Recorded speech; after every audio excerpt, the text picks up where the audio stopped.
Senhoras e senhores, tudo bem? Salve a todos com a paz de Cristo. Falhou um pouco aqui a voz, né? Tô melhorando uma gripe danada, tô quase bom já.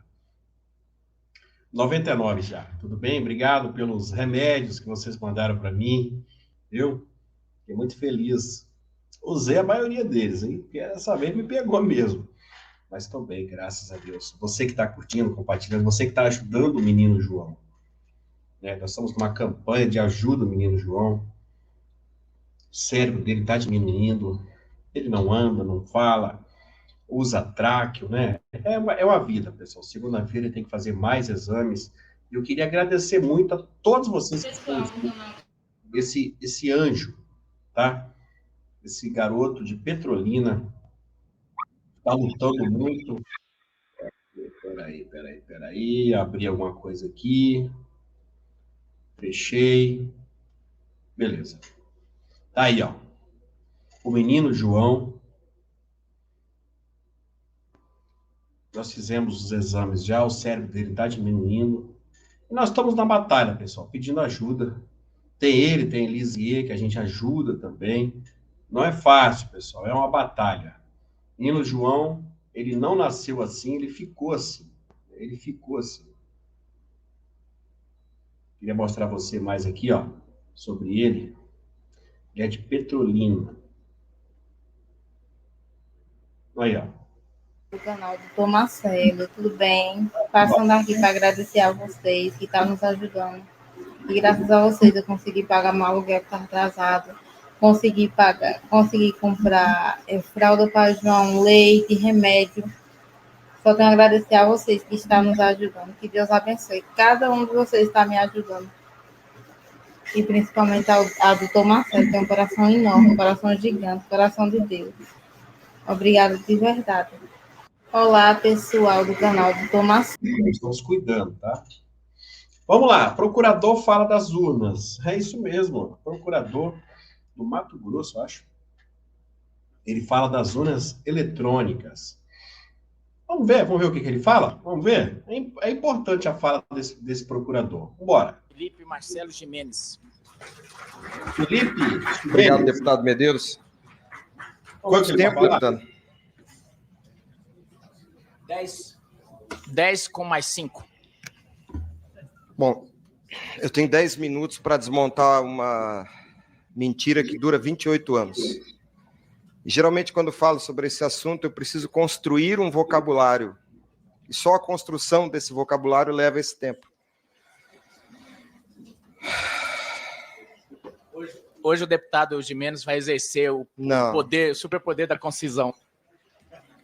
Eu quero esclarecer isso aqui, porque eu tenho sido perseguido no meu estado, massacrado, porque ajo aqui como cidadão. Aqui está escrito, eu sou procurador do estado de Mato Grosso do Sul, para que os senhores saibam que eu sou um profissional do direito, alguém que está há 30 anos trabalhando com direito público, estudando direito público e a hermenêutica constitucional. Mas eu não estou aqui como procurador de estado, até porque o órgão do qual faço parte não tem nenhuma atribuição no campo político, nenhuma. O órgão que faço parte é o equivalente da AGU. Meu trabalho é representar o estado de Mato Grosso do Sul. Eu tenho um mandato de lei para representar o estado de Mato Grosso do Sul e, nesse mandato, nenhuma atribuição eleitoral. Então, entendam claramente, estou aqui como um cidadão brasileiro, um profissional do direito, para falar o que entendo sobre o direito, sobre esse tema. É uma pena que o ministro do STF já tenha ido embora e ele tenha vindo aqui e não tenha dito absolutamente nada sobre a ciência do direito. É uma pena. E eu quero dizer aos senhores, por que há 28 anos este Congresso e o povo brasileiro, quando trata desse assunto, discute informática, discute matemática, probabilidades. Esse assunto não é da matemática, não é da informática. As proposições racionais a respeito desse assunto estão na ciência do direito. Democracia, cidadania, voto, princípio constitucional da publicidade, as cláusulas pétreas, tudo isso é matéria da ciência do direito. Não é da informática, não é da medicina, não é da engenharia. Eu admiro muito o professor Amilcar, professor Pedro Rezende, que está aqui em algum lugar, mestre Oda. Se os senhores sentarem para conversar com esse homem sobre matemática, os senhores ficarão impressionados com o conhecimento dele. Mas o Estado não se constitui dessa disciplina, o Estado está na ciência do direito. E o que os ministros do STF tratam, ao repelir o que os senhores fazem nessa casa, tratam por meio de falácias jurídicas. Se as proposições que orientam o trabalho dessa casa são orientadas pela matemática e pela informática, é muito fácil para eles refutarem o que os senhores fazem aqui. E por que eles insistem em manter o sistema desse jeito? Porque são eles que controlam a eleição.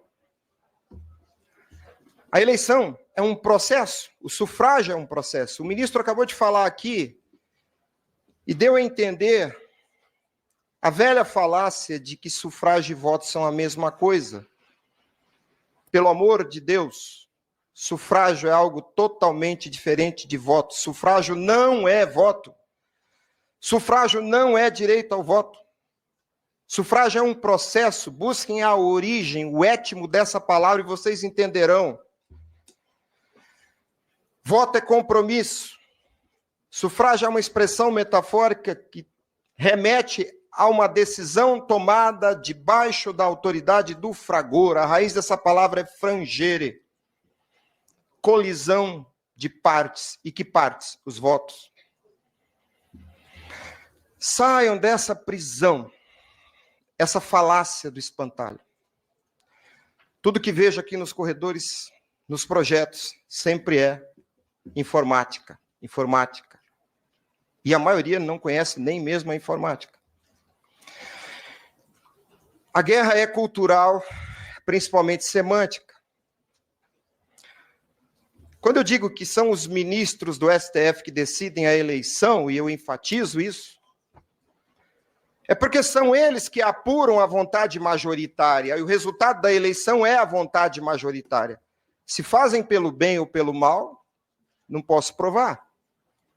Raul Seixas disse uma vez, se o mel é doce, eu não posso afirmar, mas que parece doce eu tenho certeza.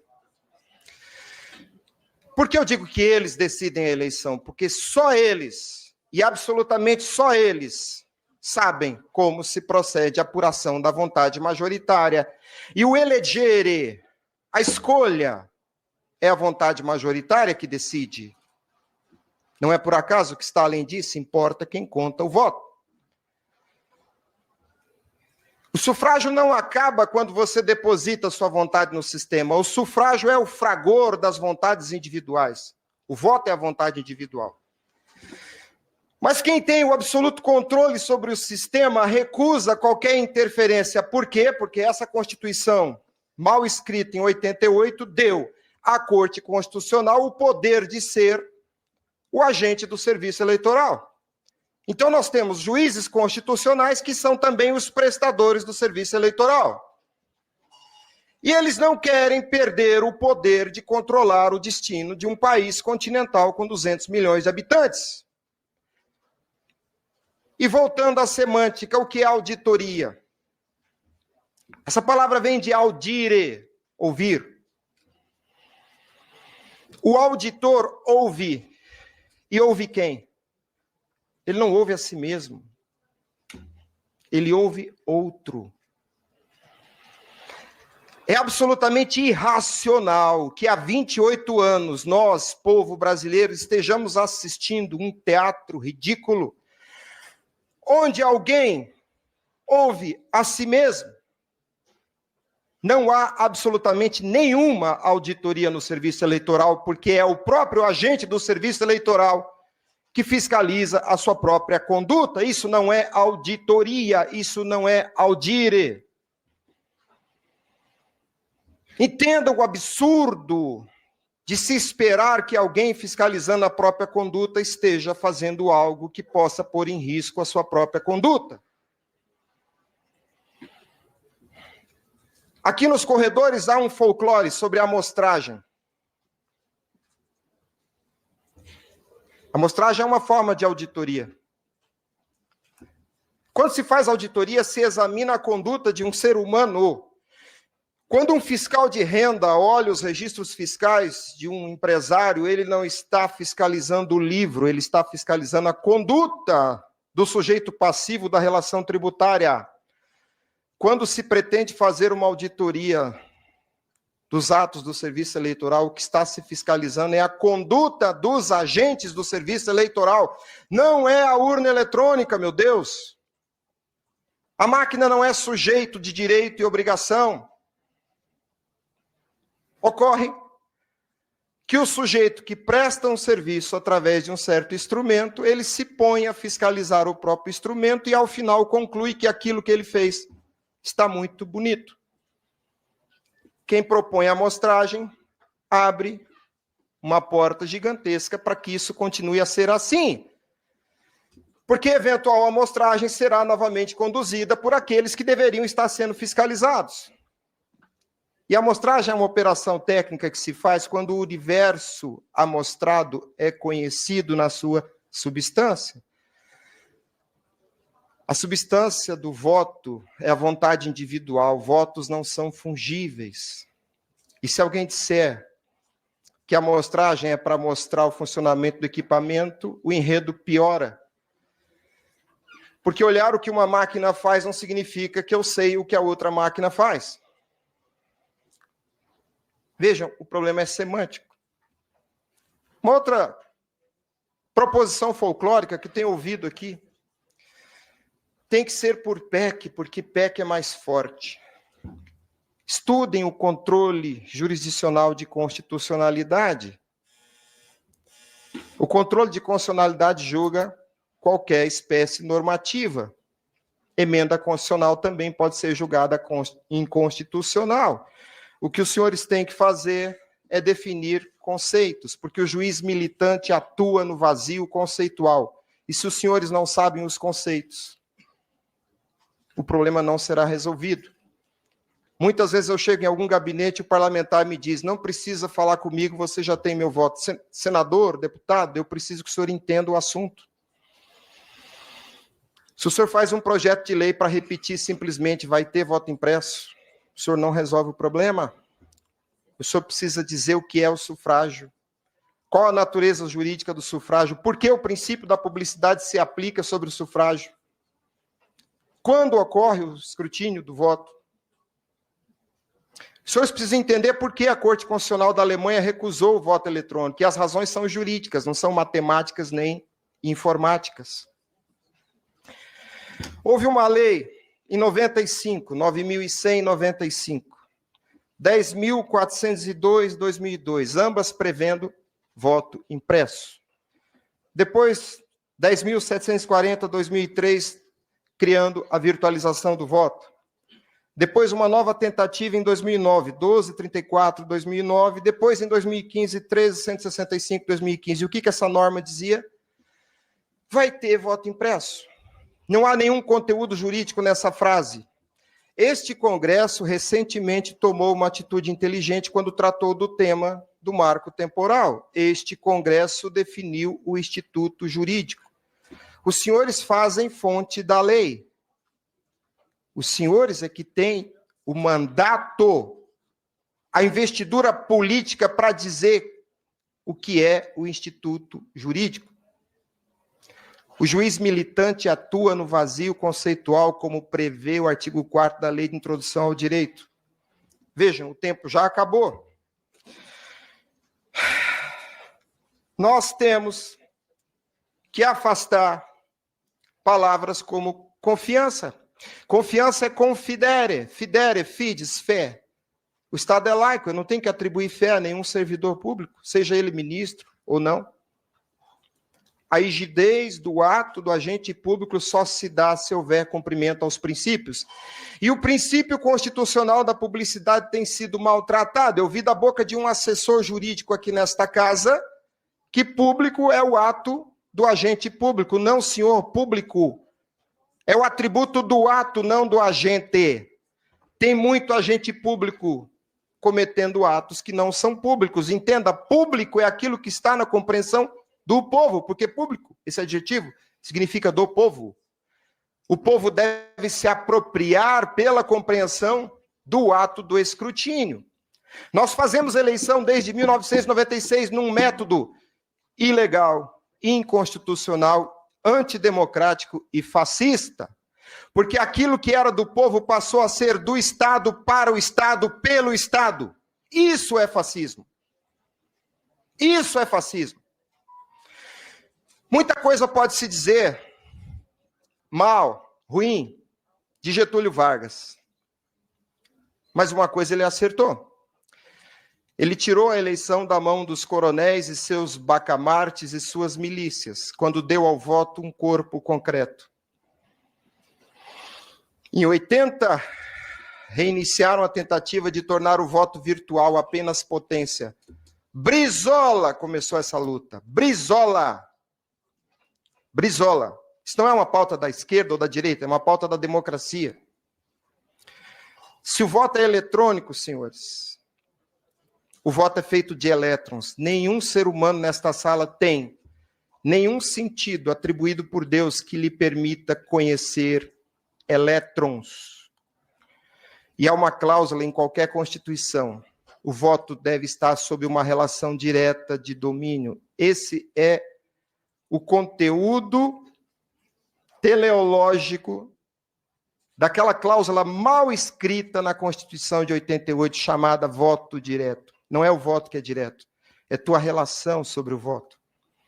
Você não estabelece uma relação direta de domínio sobre um punhado de elétrons. É por isso que Israel dá ao voto um corpo concreto.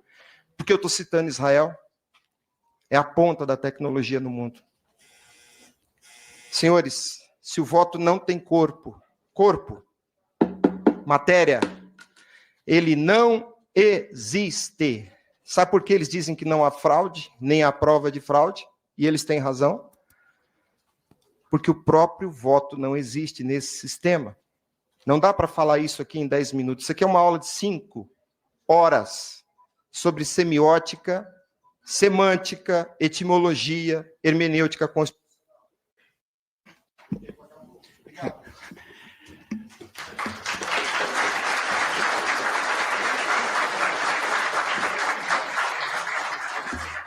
Muito obrigado, doutor Felipe. Ele vai poder falar mais, porque nós vamos ter a participação dos parlamentares, com certeza vai ser inquirido. E agora com a palavra... Viu aí? Viu aí? E agora com a palavra o seu Sebastião vai vir para arregaçar mais um pouco. Vambora ver o seu Sebastião. Ele bota para moer. Palavra o doutor excelentíssimo senhor Sebastião Coelho da Silva. Vamos aproveitar aqui para ouvi-lo. E aqui ressaltando também, agradecendo a nossa presidente da Comissão de Constituição e Justiça, Caroline Detoni, que gostaria muito de estar presente, mas ela teve que ir ao seu estado, obviamente. Ela nos franqueou e nos disponibilizou toda a comissão aqui, toda a assessoria, a qual agradecemos, para que permitisse a gente fazer esse debate importantíssimo para a população, a sociedade brasileira. E agora com a palavra o doutor Sebastião Coelho da Silva. Cumprimento o deputado Medeiros, agradeço o convite na sua pessoa, cumprimento todos os parlamentares, não vou citar porque muitos amigos aqui, não é? Para não falhar.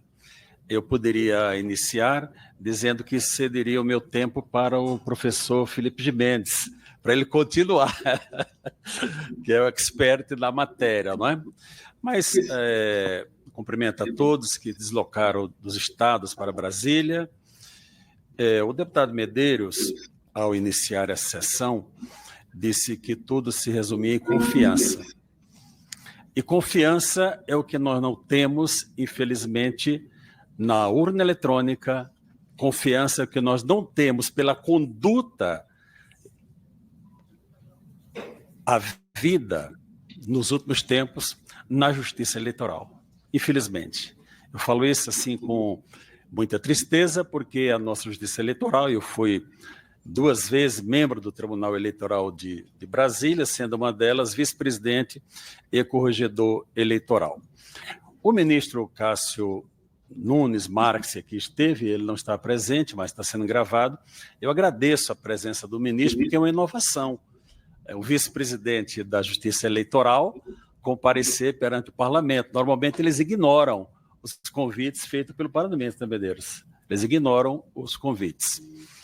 E tudo, meus amigos, nós estamos vendo hoje, o projeto, quando apresentado em 2015, e os seus apensos, ele trazia uma vontade de aperfeiçoamento. Era uma manifestação de vontade de aperfeiçoamento da justiça eleitoral, do sistema de captação e apuração dos votos. Mas hoje não é mais uma vontade de aperfeiçoamento. Hoje é uma necessidade de aperfeiçoamento, porque a situação de instabilidade que nós estamos vivendo em nosso país tem uma causa, e a causa é a falta de confiança do que ocorreu na eleição de 2022. Tivesse havido a confiança da população no resultado da eleição de 2022, nós não teríamos tido as manifestações, não teríamos tido o 8 de janeiro, isso é uma realidade. Então, nós estamos tratando aqui para o futuro. Isso independe de cor partidária, se é de esquerda, de direita. Hoje, até 2 anos atrás, tínhamos um governo de direita. Hoje temos um governo de esquerda. O futuro, Deus dirá o que será. Mas não depende de governo, de questão partidária, depende da garantia da segurança da população. E a Constituição ela é bem clara, no seu artigo 37, quando fala do princípio da publicidade. Da publicidade. Se os senhores que vão debater o tema e votar, entrarem em disputa com a máquina eletrônica, nós não vamos vencer nunca o doutor Amilcar. Nunca. Ele é um especialista em matéria de eletrônica, de informática, de segurança eleitoral. Eu não sou. O que ele me disser, eu não tenho argumento para ele. Então, o que acontece com a justiça eleitoral? Os ministros, olha, a máquina é segura, e hoje é bom falar aqui em urna eletrônica, porque quando eu vejo publicação, Medeiros, de urna eletrônica, as pessoas colocam a urna e trocam uma letra para o YouTube não identificar, porque senão já corta, né? Se tem alguma ordem secreta que nós não sabemos para não questionar a venerável urna eletrônica, não é? Nós não sabemos. Quando os ministros dizem, olha, você pergunta para a urna, máquina, você está livre de votos? Ela responde sim. E a zerésima, você tem voto aí dentro de você? Ela diz, não tem nenhum voto. Então tá ok, vamos continuar. Bom, a partir de agora, o que é que você vai fazer com o meu voto que eu depositei na urna? Aí a máquina diz, não, agora não é com você. Daqui para frente é só comigo. Não é? Então, essa segurança para o sistema eleitoral é o que está buscando para quê? Para uma paz futura da nossa nação. Nós não podemos viver a cada 4 anos ou a cada 2 anos, mas a questão maior é a eleição presidencial, com o embate eleitoral sobre a lisura ou não do voto. Se você coloca numa cegonha é aquele caminhão que transporta os carros, aqui em Brasília, transporta crianças também, não é? Aqui em Brasília, 10 carros da marca Volkswagen para entregar em Goiânia. Você recebe lá a notícia, chegaram os 10 carros. Ok. Então, agora você me diga se esses 10 carros são da marca Volkswagen que eu encaminhei. Se tiver carro de outra marca, não vale, porque eu mandei carro da marca Volkswagen. Assim eu voto. Quando ele sai do momento da votação até chegar ao TSE, que agora não passa mais pelos tribunais eleitorais regionais, ninguém sabe absolutamente o que aconteceu. Ninguém sabe. Você está falando que tem fraude? Não sei, eu não tenho como debater se tem fraude. Não tenho expertise para isso. pode ser auditado? Nunca. Como você vai auditar o que não existe? O Felipe falou muito bem aqui, você audita esse telefone, você olha e diz, olha, essa é marca tal. Não, esse telefone é da outra marca. Vamos conferir de qual marca é realmente. Com o voto que é transmitido, não há a possibilidade dessa conferência. Quando foi citado aqui pelo Amilcar, que a ministra falou numa decisão passada, e não adianta nós votarmos, senhores parlamentares, ao que cada ministro disse sobre as duas ações que chegaram lá e eles derrubaram o que foi decidido pelo Congresso Nacional. Não adianta. Isso é passada. Vamos citar a Bíblia, né, pastor Marco Feliciano, esquecendo-me das coisas que atrás ficaram e avançando para a que estão diante de nós, que é o nosso futuro. Essa questão de dizer que o eleitor verá o voto, não. Essa votação, após a confirmação, todos sabemos disso, vai cair dentro de uma caixa que vai ser estabelecida como, e o parlamento tem que estabelecer a forma, porque se não estabelecer, o TSE faz da forma que ele deseja. O TSE hoje legisla nessa matéria mais do que o Congresso Nacional. Diz o que o Congresso não diz. Olha, o Congresso não fez, então eu vou fazer. Não. Quando o Congresso não faz, é uma decisão. Uma decisão autônoma do parlamentar e do parlamento, dizer, eu vou decidir essa matéria ou não. Então, essa auditoria, ela não pode ser por amostragem. E não existe a possibilidade, o Felipe já explicou bem, de auditar o que nós não enxergamos. Você confia na máquina eletrônica? Eu não confio nas pessoas que controlam a máquina. Essa é a questão, porque a máquina é uma caixa que recebe um software. Essa é uma realidade. Agora, quem controla? Quais são as pessoas que inserem os dados? Os senhores sabem, Medeiros, quem insere os dados? Olha, fechamos tudo aqui. Quem sabe? Quem tem a possibilidade de verificação? Ninguém sabe. É um grupo pequeno que nós, os senhores parlamentares, pergunte um ao outro que tenha mais... interage mais com essa matéria, você sabe qual o núcleo, o grupo de pessoas que alimentam a máquina? Não sabemos. E pela conduta que, infelizmente, os senhores ministros do Tribunal Superior Eleitoral, especialmente os do Supremo Tribunal Federal, têm tido nos últimos tempos, nós não temos a confiança nessas pessoas, infelizmente nós não temos. Não podemos confiar pela conduta deles, não é por outra coisa, por as decisões que eles proferem. O deputado Luiz Felipe está com grandes projetos aí sobre a reformulação do Poder Judiciário, e tem que ser. Nós não podemos ter dentro do Tribunal Superior Eleitoral 3 ministros do Supremo Tribunal Federal, porque eles decidem, viram a resolução em 2022 sobre a eleição, o procurador até ingressou lá no Supremo Tribunal Federal. Os 3 ministros que elaboraram a resolução, aquela que dizia, olha, tire 24 horas, tudo, né? Foram agora votar o recurso. Isso não tem cabimento. Em outra matéria, nós estamos vendo aí a vítima julgando o réu, mas isso é um outro departamento, né? Então, o princípio aqui é o princípio da confiança. O eleitor, ele tem que saber que o seu voto é contado. Eu tenho interesse de saber como o meu voto é contado. O artigo 14 da Constituição diz, olha, o sufrágio universal é pelo voto direto e secreto. O voto é diferente do sufrágio, como o Felipe explicou agora, e eu já vou concluir, deputado. Essa possibilidade de verificação, ela é necessária para a paz social em nosso país. Senão nós vamos ver as pessoas aqui com camisetas, democracia, só contagem pública de votos, e eu quero lamentar por os senhores que estão colhendo votos, vocês não vão conseguir as assinaturas. É impossível recolher assinatura com número suficiente para um projeto de iniciativa popular. Os senhores têm que apoiar o que está aqui no Congresso Nacional, o que já está aqui para ser debatido neste exato momento. Eu fiz algumas anotações, mas o tempo não permite. Para concluir, sem tomar o tempo dos senhores, não existe possibilidade de auditoria daquilo que nós não vemos. Não existe. Se vamos fazer por amostragem, isso é uma armadilha. A amostragem é uma armadilha. Tem que contar, o projeto eu li antes de vir para cá mais uma vez, ele diz, olha, possibilidade de recontagem tendo como origem tendo como origem, como autor, a direção nacional de partido está certo, senão cada um vai querer a recontagem. A direção nacional de um partido é que deve fazer esse pedido de recontagem. Se houver divergência entre o que está na urna e a máquina, qual que deve prevalecer? Evidentemente o que eu vi.